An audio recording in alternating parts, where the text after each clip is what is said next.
औज़ु बिल्लाहि मिनश शैतानिर रजीम बिस्मिल्लाहिर्रहमानिर्रहीम।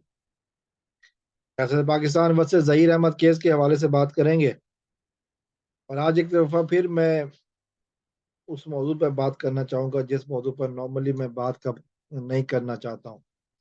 लेकिन हर दफ़ा कोई ना कोई ऐसे हालात पैदा कर दिए जाते हैं और वो 2-3 दिनों से ये मौजू चल रहा है, वो है कराची का एक रिपोर्टर, सीनियर रिपोर्टर जिसके ऊपर तहकीकात जारी हैं कि ये इंसानों की फ़हरिस्त में कब शामिल हुआ। साफ़ ही तो दूर की बात है। बिलाल अहमद बिलाल अहमद का एक नया ड्रामा सामने आया। कुछ दिनों पहले हमने देखा बिलाल अहमद ने जो ड्रामा किया, पिछले हफ्ते कहा गया जी इसको ज़हर दे दिया गया है। हालाँकि ज़हर खाने के बाद वो साहब कराची प्रेस क्लब में मुख्तलिफ दोस्तों के यहाँ दावतें खाते रहे, लेकिन वो ज़हर खा चुके थे। उसके बाद 2 दिन पहले इन्होंने अपनी घर से भागी हुई बहन का इंटरव्यू भी किया, लेकिन वो ज़हर खा चुके थे। जो इंटरव्यू उन्होंने बेसिकली उस कमसिन बच्ची के खिलाफ किया, लेकिन वो ज़हर खा चुके थे। ये बात याद रखिएगा। उसके बाद आज कल जो लाइव हुआ है, उसमें बिलाल साहब के बारे में ये बताया गया कि वो शामिल नहीं हैं। इसलिए शामिल नहीं है कि जो उनको धमकियाँ दी गई हैं, जो सबूत उनके पास थे वो यूट्यूब पर पेश ना करें, उनको धमकियाँ दी गई। लेकिन वो ज़हर खा चुके हैं, ये अभी तक याद रखने की बात है। और वो धमकियाँ क्या दी गई हैं? किसने दी हैं? मेहदी अली काज़मी ने। क्या धमकी दी है ये तो वही बता सकते हैं जिसको धमकियाँ मिली हों। और उन्होंने इन धमकियों की वजह से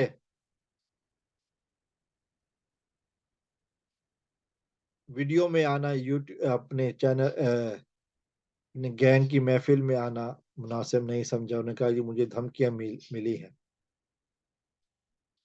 शायद ये भूल रहे हैं कि अवाम इतना कुछ तो जानती है कि यूट्यूब की में बैठने के लिए आपको जगह बताना ज़रूरी नहीं होता।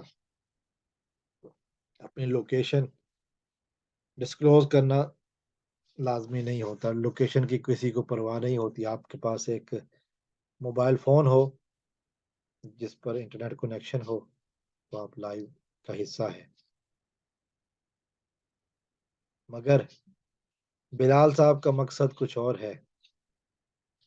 जिस तरह उन्होंने नजम ज़ारा को ढाल बनाकर सियासी पनाह लेने की कोशिश की, सरवत ज़ारा जो तकरीबन 65 साल बूढ़ी औरत है, 65 है, 66 है। आंटी माफ़ कीजिएगा, मुझे सही याद नहीं, 65 या 66 साल है। नजम ज़ारा के खिलाफ फिर दरखास्तें दी, अदालत ने रद्दी की टोकरी में फेंकी दरखास्तें। पहले पुलिस ने, फिर मकसद सामने आया, फिर इन्होंने कम्युनिटी लगा दी कि जी हमने जिंदगी की आखिरी पोस्ट कर ली है। फिर मकसद सामने आया कि इन्होंने पाकिस्तान से बाहर असाइलम क्लेम करना है। उसके बाद जहर खाया गया, जहर खिलाया गया। जहर की बात जरूरी है। वो ऐसा जहर है कि सिर्फ और सिर्फ उसके असरात उस वक्त होते हैं जब इन्होंने यूट्यूब पे आना होता है,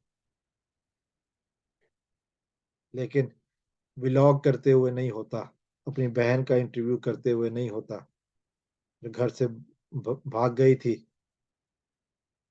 उसका इंटरव्यू करते हुए नहीं होता। 9 महीने जिसको परी-परी कह के बुलाते रहे, उसके खिलाफ भौंकते हुए इनको उस ज़हर का असर नहीं होता। लेकिन ज़हर माफ़ कीजिएगा, उससे पहले कराची प्रेस क्लब में लोगों के घरों में दावतें उड़ाते हुए उस ज़हर का असर नहीं होता। लेकिन होता है तो लोगों के सामने जब लाइव आने का वक़्त होता है, तो उनको कहना होता है कि जी ज़हर खा लिया गया है या धमकियाँ मिल गई हैं, ताकि सबूत यूट्यूब की अदालत में पेश ना किए जा सकें। यकीनन ये मक्कारी, ये अय्यारी बहुत जल्द ख़त्म होने वाली है। केस शुरू हो जाएगा तो फिर टाएँ टाएँ फिश, मंजी गई है टोक, बेड़ी गई है। ये अल्फ़ाज़ हैं पाकिस्तानी मलिक अली के, जो चेहरों पे मुस्कुराहट लाते हैं, लेकिन इन लोगों के चेहरों पे मुस्कुराहट नहीं आती, गायब हो जाती है। अस्सलाम वालेकुम व रहमतुल्लाह। पाकिस्तान ज़िंदाबाद।